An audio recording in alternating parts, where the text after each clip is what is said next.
상담을 진행을 했던 부분인데요. 굉장히 비슷한 내용으로 상담을 주시는 경우가 많이 있었어요. 그래서 한번 정리를 해보고 싶은데,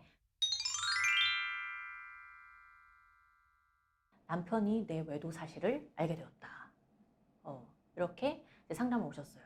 그런데 남편이 외도 사실을 안 이후 굉장히 부당하게 대우를 하는 거예요. 뭐 폭력을 행사를 한다든지, 네가 유책 배우자야, 너가 바람폈잖아, 이런 식으로 말씀을 하시면서 특히나 감시를 하는 경우도 많아요. 너 어디 가는지 내가 다 알아야 되겠다.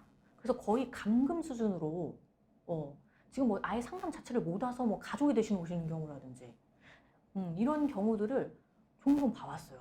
근데 상대방이 또 이혼은 안 해준대요. 이런 경우를 많이 봐왔는데, 이제 남편분이 외도 사실을 알고 나서 굉장히 극심한 충격을 받았는데, 왠지 내가 이혼해주고 싶진 않다. 근데 너는 당해야 돼. 이런 생각으로 굉장히 뭐 폭력적인 거, 막 거의 감시, 감금 수준, 또는 그 아내분의 외도 사실을 막 아이한테 말해요. 너 엄마 지금 이러고 다녔어. 너 버리고 그러고 다녔다. 이런 극심한 상태에 있으신데도 이혼을 제기할 생각을 아예 못 하시는 경우들이 있었단 말이죠. 이런 경우들을 제가 이제 계속 봐오다 보니까, 그래서 왜이실까? 왜냐면은 내가 이게 이혼이 되든 말든 이 사람이랑 살 수는 없잖아요. 아무리 뭐 얘기를 해보고 해봐도 이혼은 안 해주면서 계속 괴롭히는데, 그래서 생각해보기에 나도 이 사람이랑 살 수는 없어. 그런데 한 가지 오해가 있으셨더라고요.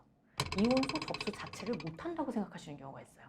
내가 외도 유책 배우자고 내가 먼저 원인을 제공했으니까 상대방이 아무리 잘못하건 말건 나는 외도 유책 배우자로서 이혼 소장을 접수할 수 없다, 이런 오해를 하고 계신 경우가 있어요. 이제 그럴 수 있는 것이, 왜 이제 뭐 인터넷 보면은 외도 유책 배우자는 이혼 청구 안 됩니다, 이거는 이혼 소장을 접수했는데 만일 정말 외도 유책 배우자로서 상대방보다 우리의 파탄 사유가 더 중해서 이혼이 될 정도가 아니라면 이혼 청구가 결론적으로 기각될 수 있다는 의미이지, 이혼 소장 접수 자체가 안 된다는 의미는 아닙니다.